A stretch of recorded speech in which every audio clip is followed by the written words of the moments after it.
My boss tried to fire me, but I exposed his arrogance to everyone and watched his empire crumble. The shrimp fork was still cold in my hand when I felt it. That eerie stillness you get right before a tornado peels the siding off your world. The ballroom was all marble echoes and vaulted medallions, the kind of place where egos wear cufflinks and the Chardonnay flows like denial. I sat at table 7, right next to Mr. Kessler, CEO of Grenner Systems, a man whose handshake once decided a $90 million logistics deal. My dress was black, practical, with a neckline high enough to signal, "I'm not here to impress. I'm here to ensure your warehouse doesn't collapse." And yet somehow I already knew this would be my last gala. See, I wasn't anyone special by title, just operations liaison, which sounds about as exciting as a tax seminar. But I was the name buried on page 42 of a 300-page defense contract listed under essential continuity. Corporate called it a keyman clause. I called it my invisible ink, only noticeable when someone gets stupid enough to shine a flashlight on it. I was that flashlight. And before I go on, let me pause the orchestra and whisper something that actually does matter. 97% of you listening to stories like this haven't hit subscribe. And hey, I get it. We're all ghosts floating through content, scrolling between breakdowns. But if you do hit that button, it keeps the lights on for the crew making these stories sing and reminds us someone out there still notices the invisible ink. Now, back to the linen napkin chaos. I'd been with Wallace and Bray for 12 years, long enough to know who refills the water pitchers and who lies on their quarterly reports. I got their back when the printer room had a fax machine and people still made eye contact. My job wasn't glamorous, but it mattered. Every Tuesday, I had standing calls with Grenner's procurement leads. Every Friday, I reviewed shipment redundancies like a surgeon spotting tumors. Every month, I recalibrated performance benchmarks that saved millions and padded Jared's predecessor's bonuses like a true prophetic. But no one remembered that, especially not Jared. Jared was new. Jared wore loafers without socks. Jared called women over 40 tribal knowledge assets, which is Silicon Valley code for we'd fire you if HR had the stomach for the fallout. He took one look at me and saw a salary line he could delete. He didn't ask who wrote the service-level stipulations. He didn't ask who brokered the original agreement with Grenner after their last contractor misrouted 200 tank batteries to Fresno. He just saw someone who used bullet points instead of emojis and figured I was past my software update. The last few months had been a slow bleed. Cheryl from finance, gone. Ray 1 from systems, restructured. My Slack permissions began vanishing one tool at a time. HR stopped responding to emails. The Friday donut order mysteriously shrank by 2 boxes. It was a quiet campaign of disappearance, the kind of gaslighting you don't notice until your badge stops beeping and nobody bothers to ask why. So I printed the contract, not the summary, the whole damn thing. I highlighted clause 17.4 in yellow and slipped it into my tote bag with the grace of a woman who knew exactly where the landmines were buried and just needed someone dumb enough to dance. And then there was tonight, the gala, the pageantry, the fiddling while Rome's HR department burned. Kessler leaned toward me over his 3rd glass of wine, asking about our regional onboarding flows. I answered like I always did, clear, competent, and just a hair above robotic. He didn't need fireworks, he needed dependability, and I'd spent over a decade being the human duct tape between his systems and our C-suite's fantasies. Meanwhile, across the room, Jared laughed a little too loud with a circle of partners I'd onboarded myself back in 2016. He never looked over, didn't nod, didn't acknowledge I existed, which honestly fit the pattern. Ghosts don't get to haunt the living until someone realizes they're dead. I looked down at my plate. Veal cold, a sprig of something green meant to distract you from how underseasoned the meat was. I thought about Cheryl, about RA1, about all the people who left with boxes of family photos and 0 severance, and I felt it, not sadness, not anger, just this slow tectonic shifting under my ribs, like something deep inside had decided to stop being still. It started with Cheryl. One Monday, she just wasn't there. No goodbye email, no farewell sheet cake, just her desk emptied except for a single post-it note on the monitor that said, in her careful script, they asked for silence. So here it is. That was the same week Ramon's calendar stopped populating. HR told us he'd taken a voluntary opportunity to pursue personal endeavors, which is the kind of corporate poetry you write when a man's livelihood is erased over Zoom. I asked around softly, carefully, like a woman who'd seen enough witch hunts to keep her matches dry. No one had answers, or at least no one was willing to admit they did. Jared had been VP of operations for a grand total of 7 months, and his first big initiative was what he proudly called the fat cut. He said it during an all-hands call with the same grin he used when posting morning gym selfies captioned "No days off," not even for HR. He didn't bother to name names, just said we'd be trimming redundancies to better align with post-pandemic scaling. Anyone who still had a desk just smiled like hostages and nodded. Jared didn't like legacy. That was his buzzword. Legacy systems, legacy protocols, legacy employees. He said it like it was a virus. But you know what Jared did like? LinkedIn engagement, Slack status messages that read crushing it, giving surprise one-on-ones that felt more like pre-funeral consultations. My own first red flag was subtler. I went to check the weekly SLA reports I'd reviewed every Friday since Obama was still in office, and they were gone.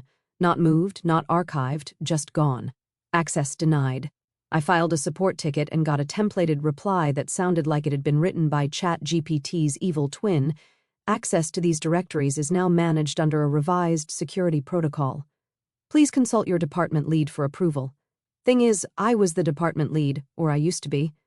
That's when I opened the Grenner folder on my personal drive, not the one on the cloud, the one I'd kept quietly updated on my home desktop, synced to a backup I didn't advertise.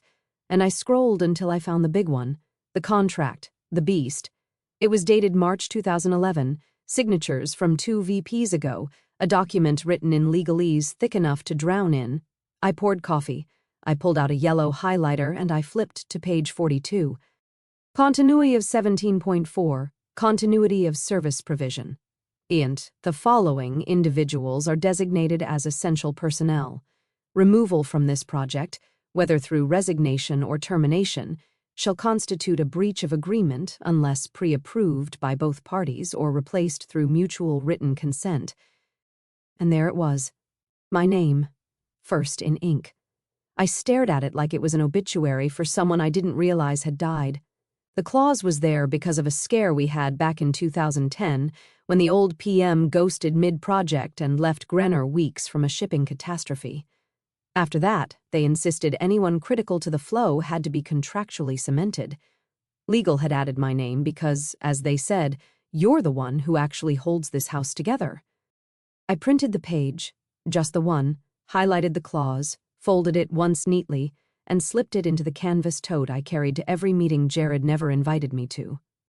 A few days later, I noticed my internal dashboard login took longer to process. I saw that the monthly metrics review had been removed from the invite list.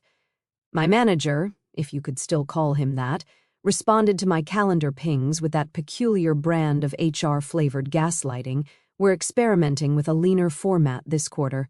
Ellen, appreciate your flexibility. I wasn't being paranoid. I was being erased. The only problem was no one told me what day they'd scheduled my execution. So I waited quietly, like a blade tucked behind glass. And Jared? Jared was already sharpening his scissors, whistling while he cut. They say black tie events are where partnerships are sealed. But all I could feel was the slow untethering of mine. The fabric of the gown itched like guilt. My heels pinched like deadlines. I walked into that chandelier-gutted ballroom like a woman stepping onto a sinking ship, smiling for photos while knowing full well the lifeboats were reserved for the beautiful and the blind. The place reeked of money and fear, old executives with young dates, the clink of $300 stemware, and the soft murmur of people laughing too loudly at nothing. I'd been to the gala 9 times. I'd helped design the seating chart 5 of those, but this time I wasn't on any planning committee. No one had sent me a dress code. I only knew I was invited because Mr. Kessler himself had texted me, "You're coming, right? I made sure you're at my table." And there he was, Mr. Robert Kessler, CEO of Grenner Systems, leaning back in his chair like a man who'd seen 3 wars and still didn't trust peace. He was wearing a dark gray tuxedo that probably cost more than my entire living room, sipping bourbon neat with the calm detachment of someone who reads government contracts for sport. "Ellen," he nodded as I sat down. You're the only reason we survived that 2014 backlog fiasco. Don't think I've forgotten." He meant it. Kessler wasn't one to waste praise. He handed it out like a black market organ, rarely, surgically, and only to those who'd earned it. "Just glad we got you those fuel cells in time," I said, folding my napkin, voice steady, hands colder than the silverware. Across the ballroom, Jared held court with a half-circle of consultants and junior executives. He was all teeth and hair gel, gesturing like he was coaching a startup through a TED audition. Every now and then, someone at his cluster laughed too loud, some poor intern or director eager to suck up the fumes from whatever tech jargon he'd cribbed off Forbes that morning. He never looked my way, not once. It was like I'd never existed, like someone had already wiped me off the org chart and was just waiting for reality to catch up. They'd seated me 2 chairs from Kessler, near a former state rep, and a director from Janssen Aerotech. All small talk and fork clinks, but my mind was miles away, back at my desk, back in the cubicle where Cheryl used to keep a jar of mints and Ray 1 stuck comic strips to the printer, back when team wasn't just a word Jared used before eliminating half of one. The salad came, arugula and whatever edible flowers chefs like to pretend are worth $28. I picked at it. Kessler talked about supply chain reforms and overseas compliance, topics I usually love, but tonight felt like distraction, like humming in a burning room. "Your VP's here," Kessler said offhandedly, eyes drifting toward Jared. "Yep," I replied, dry as drywall. "He's very enthusiastic." Kessler raised a brow. Enthusiastic's one word. I smiled tight. He didn't press. He didn't need to. Men like him knew when someone was being phased out. They'd seen it too many times. Hell, they'd probably signed off on it more than once. But there was something in the way he looked at me. Measured, curious, like a man checking for cracks in a dam he thought was solid. The night dragged in polite, sparkling misery. I answered questions. I passed roles. I made eye contact and laughed when required. And all the while, Jared never looked over. Not once. Not a nod, not a glance, not even an accidental gaze that might signal, "Oh, I remember you exist, and you're the reason we still have a logistics stream." It was like I'd already been deleted. Like someone had pressed backspace on my legacy and the cursor was now blinking where my name used to be. And the thing is, he could have acknowledged me. He could have waved. Could have said something like, "Glad you're here, Ellen," or even just a nod across the room. Basic decency, corporate style. But silence is louder when it's deliberate, and I knew in my gut the decision had already been made. I was just the last one to be told. Still, I kept my back straight. I clinked my glass during the toast. I didn't fold, because no one notices invisible ink until it bleeds. It came between bites of veal, cold, rubbery, over-reduced. A knife had just met a bone it shouldn't have when my phone buzzed in my clutch like a distant warning siren. I don't check messages during dinners with clients. That's one of my rules. But something in the vibration felt off, longer, more insistent, like it knew. I slid the clutch open and thumbed the screen. Jared M. 8:44 p.m. and pack up Monday. We're streamlining. Services are no longer required. But no greeting, no punctuation, not even my name. Just services. Like I was a vending machine past warranty. My stomach didn't drop. My heart didn't race. There was no cinematic gasp, no shattered wine glass, no soft jazz pause. Just stillness. The kind of stillness that comes when a blade finally exits the skin after years of pressure. I looked at it for 3 seconds, took a breath through my nose, and then, without turning my head, I tilted the screen toward Kessler. He was in the middle of swirling bourbon in his glass. He paused, read the message once, then again. His eyes didn't widen, his lips didn't part. He just set the glass down on the white linen, folded his napkin once, and leaned in like he was about to discuss something as mundane as freight capacity. "Do you remember Clause 17.4? He asked, voice low, calm, deadly smooth. I nodded. He pulled out his phone, some matte black model that probably doubled as a satellite transponder in emergencies. Began typing. Deliberate 2 thumbs, no urgency, no typos. Then he showed me the screen. "To Joe, Jared M.C. Send, I believe you just terminated our master service agreement as well. See you in court."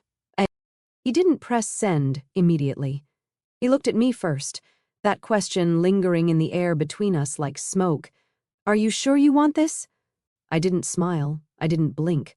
I just nodded again, barely more than a tilt. He sent the message. And in that moment, a new silence was born. Not the awkward kind, not the ceremonial hush before a speech, but a silence with gravity, a silence with consequences. Somewhere across the ballroom, Jared's phone buzzed in his jacket. He didn't check it right away. He was too busy laughing at his own story, surrounded by people who didn't know the floor had just fallen out from under him. Kessler turned back to his plate like nothing had happened, took another sip of bourbon, picked up his fork. I went back to eating. There was no panic in me, no rage, just a cold sense of completion, like watching a missile finally leave the silo after years of waiting underground. It wasn't vengeance. It was protocol. Jared thought he was streamlining. What he actually did was set off a legal landmine crafted by people who understood that continuity wasn't a buzzword, it was a contract, and he just violated it. I didn't need to raise my voice. I didn't need to argue. Jared's arrogance had fired the gun. All I did was make sure it was pointed at the right claws. Around the room, people kept chatting, toasting, cutting into overpriced protein. But I felt the shift, like wind changing before a storm. Jared finally looked at his phone. His face didn't crack, not yet, but his brow furrowed, his jaw ticked. He stepped away from his circle toward the lobby, moving quickly and without his usual swagger. Kessler smiled at the dessert menu. "They're doing crème brûlée tonight," he said, like we were talking about weather. "They always burn it," I replied. He grinned wider. Not the only thing getting torched. The crème brûlée was burned. Of course it was. But I ate every last bite like I was spooning justice out of a sugar-crusted coffin. Jared never returned to his seat. His chair sat there like a question mark with no answer, napkin still folded, wine untouched. From across the ballroom I'd seen him read the text. His jaw clenched so tight his body probably creaked. Then he stood up, abrupt and stiff, and disappeared into the shadows of the lobby like a man realizing mid-dance that his shoelaces were tied together. The rest of the gala played out like a string quartet on the Titanic. Waiters poured coffee, toasts clinked, speeches dragged on, but under it all you could feel the shift, a subtle ripple beneath the tablecloths. Something had gone off. No one said it, but glances started darting like nervous fish in shallow water. Someone in PR whispered too loudly to the CFO. Phones began vibrating a little more than usual. And me? I sat there like a woman at her own wake, composed in full. When the awards were announced, I clapped politely. When they flashed Jared's name on the donor slide, I took a sip of lukewarm coffee and smiled just slightly, because I knew Grenner's legal team didn't need a calendar invite to start moving. Those people are ex-DIA and still treat weekends like combat zones. By Saturday morning, they were already digging through archived emails, past amendments, call logs, change requests, renewal terms. Sunday evening, someone in our finance department texted me a screenshot of a Slack message that simply read, "And who approved removing the clause holder?" And no one replied. Monday came the way a hangover does, loud, cruel, and full of consequences. I showed up to the office at 8:29 a.m., sharp as always, hair neat, blazer pressed, contract copy still folded neatly in my tote bag. I nodded to the receptionist. She didn't make eye contact. That's when I knew it was already over. By 8:37, a guy from facilities, Mark, poor kid, showed up at my cubicle holding a small cardboard box and looking like he'd rather be anywhere else. "Hey, Ellen," he mumbled, not meeting my eyes. "I was told to help you, collect your things." "No need," I said, pulling out the box I kept under my desk for seasonal mug rotations. "I travel light. I dropped in my charger, my stress ball shaped like a shipping crate, one photo of my niece, and nothing else. I didn't take the plaque from 2018. Let them keep their hollow trophies. I didn't say goodbye to anyone. Why make ghosts out of the still living? At the security desk, I removed my badge and slid it across the counter. The guard looked confused.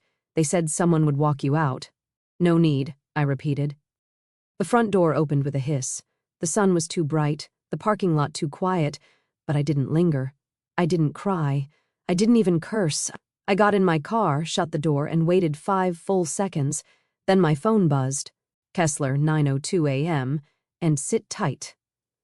This gets fun. That was it. No emojis, no signature, just 6 words with the casual menace of a trigger warning. By lunchtime, whispers were leaking from Grenor's vendor relations team. The termination was flagged. Internal compliance raised concerns. An email chain surfaced showing Jared had made unilateral staffing changes without consulting legal, violating the terms of engagement for a Tier 1 contractor. I didn't need to lift a finger. All I had to do was not interrupt the machine while it chewed through him. That afternoon, my inbox was locked. My Slack profile blinked inactive. My name was removed from the weekly meeting roster. But the thing about trying to erase a key name is sometimes that name is the one that unlocks all the consequences. I wasn't gone. I was detonated. By Tuesday morning, Wallace and Bray's lawyers had already entered the first stage of corporate grief, denial with a side of white-knuckled panic. They sent a memo to Grenor claiming the clause in question, Clause 17.4, Continuity of Service Provision, was contextual and non-binding under the current scope of vendor relationships. They even had the audacity to suggest the wording was outdated, referencing personnel no longer central to operational workflows. Here's the kicker. My name wasn't just scribbled in the margins. It was etched right there, bolded with a timestamp and initials from 3 executives, including the now retired general counsel who used to call me the only adult in the damn building.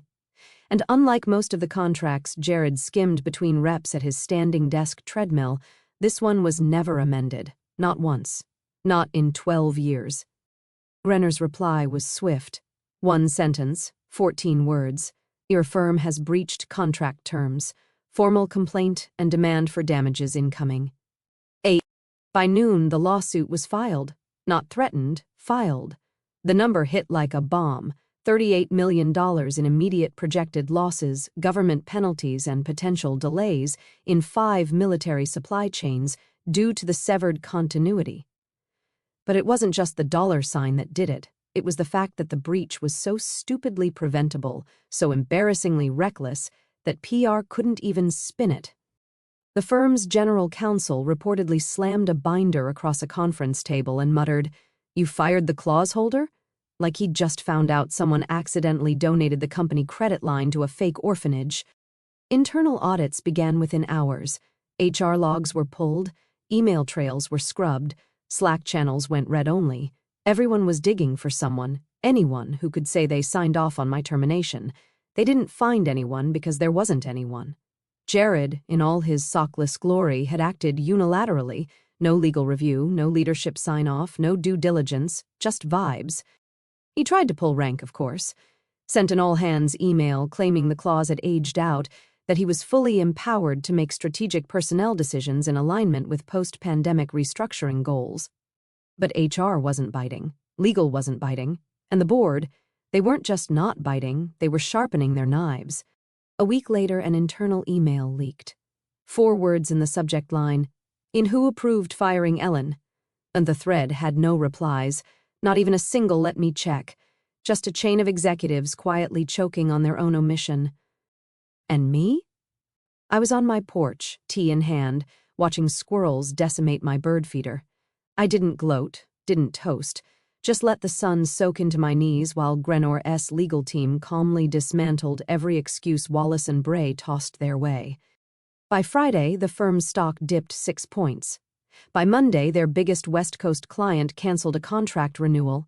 Someone in comms had the brilliant idea to call it an unfortunate misalignment of internal protocols, which is legalese for we hit ourselves in the face with a rake. Jared stopped posting on LinkedIn.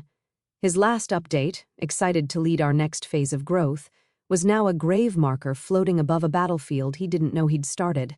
No one blamed me because I hadn't pushed the avalanche. I just stepped aside and let it fall. They tried to hide it at first, shove the whole mess behind a velvet curtain of legalese and press silence. But $38 million doesn't go quietly, and neither do government contracts.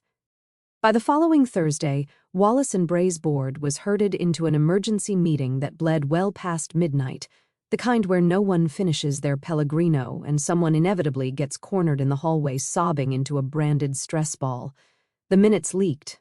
Investor reps from at least 3 funds demanded heads, not metaphors, actual personnel terminations. One board member apparently asked, dead serious, "How do you accidentally fire someone named in a federal continuity clause?" Jared, in a last-ditch performance, tried to frame it as a miscommunication between HR and operations. He threw around words like fluid restructuring, climate, and alignment friction. But it didn't land. Not this time. Not with every C-level sitting there staring at a printed contract with my name on it. So they placed him on administrative leave, which is HR's version of slowly rolling you in bubble wrap before tossing you off the roof. His office was emptied overnight, his parking badge deactivated. They didn't even let him send a goodbye Slack. The general counsel, realizing his name had been on too many CC'd threads and too few action items, resigned before sunrise. No announcement, just vanished. His assistant told someone he'd decided to refocus on family, which I guess is what you say when your inbox has become evidence. Audits began in earnest. Not the polite kind either.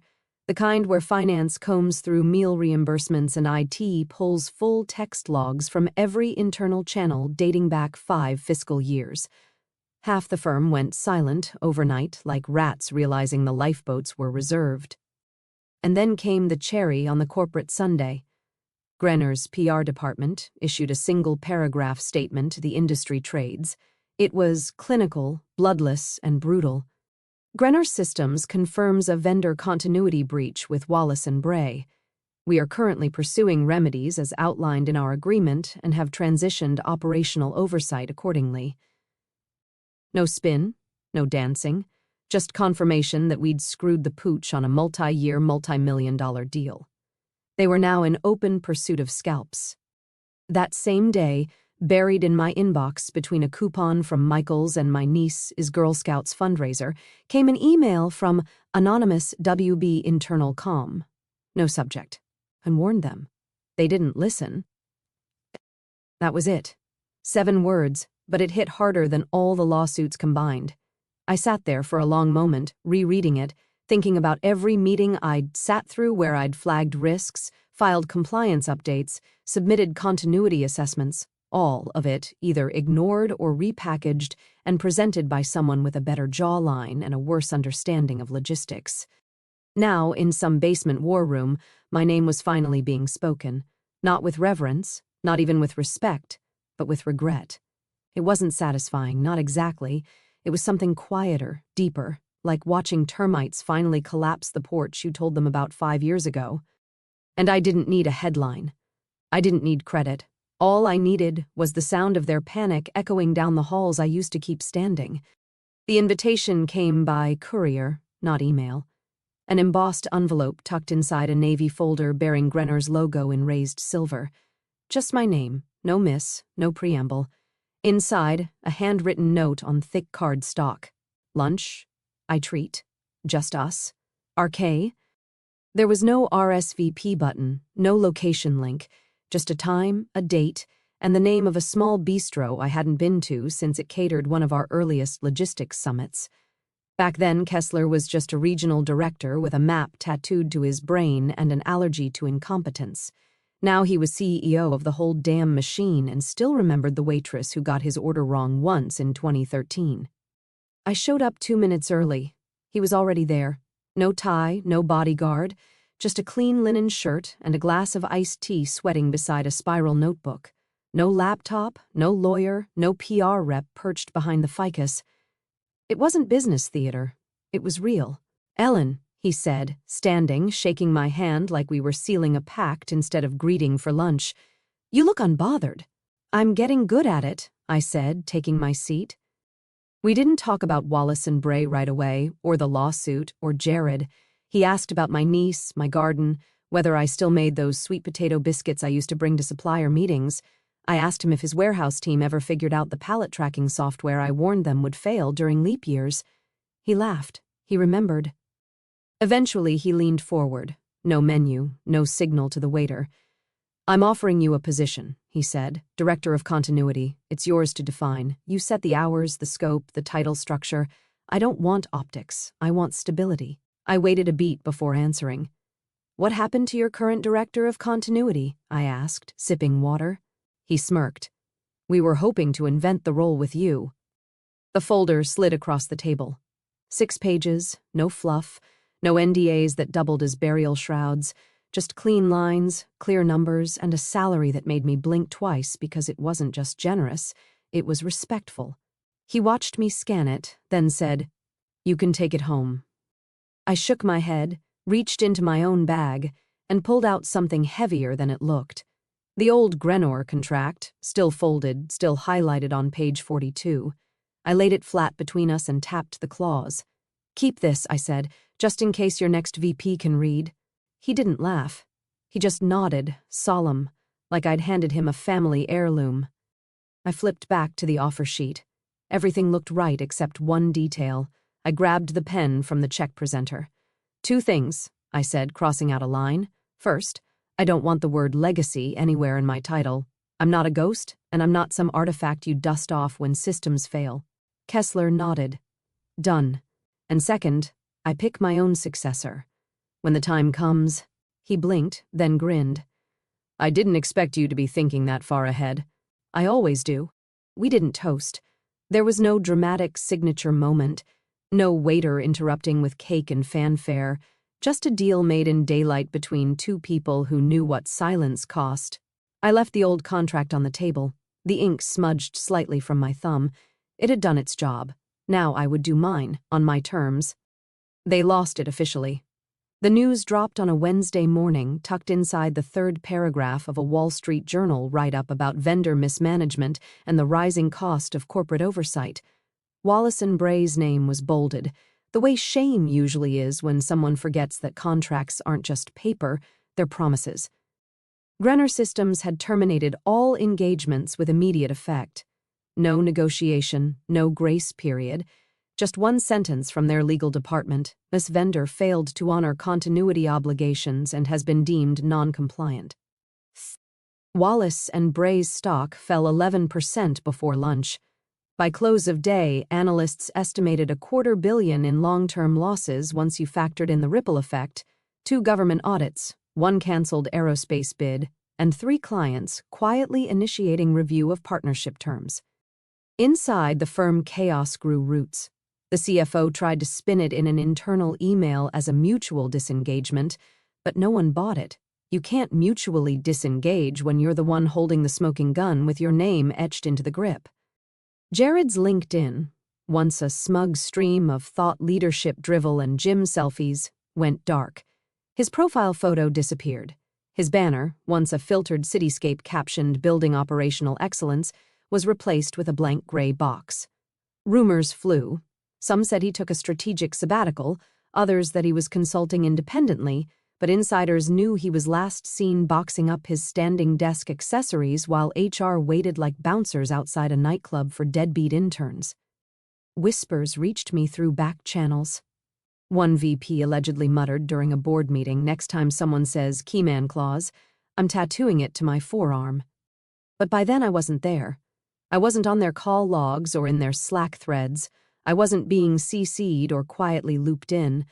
I was gone, and that was the point. I spent the next month working part-time from my back porch, if you can call occasional strategy calls and invoice approvals working. My new Grenor contract didn't include punch cards or performance reviews, just a clear directive, keep us standing. The rest of the time I read books I never finished and tended my late summer tomatoes. Drank coffee that hadn't been reheated 3 times between meetings. No alarms, no team-building workshops, no Jareds. One afternoon, while the sun warmed the balcony and the neighborhood kids made noise like hope down the street, a brown parcel arrived. No return address, no note. Inside, a frame, black walnut, glossy glass, and behind it the original Wallace & Bray Grenor contract, page 42 facing out, clause 17.4 highlighted in faded yellow. My name, E.L.D. Renner, still legible, still standing. I set it beside me, poured a second glass of Pinot, and leaned back in my chair. The breeze was soft, the silence clean, and I thought, not of revenge, not of fury, not even of triumph, just this: Vinay should have asked who the key man was before pulling the trigger.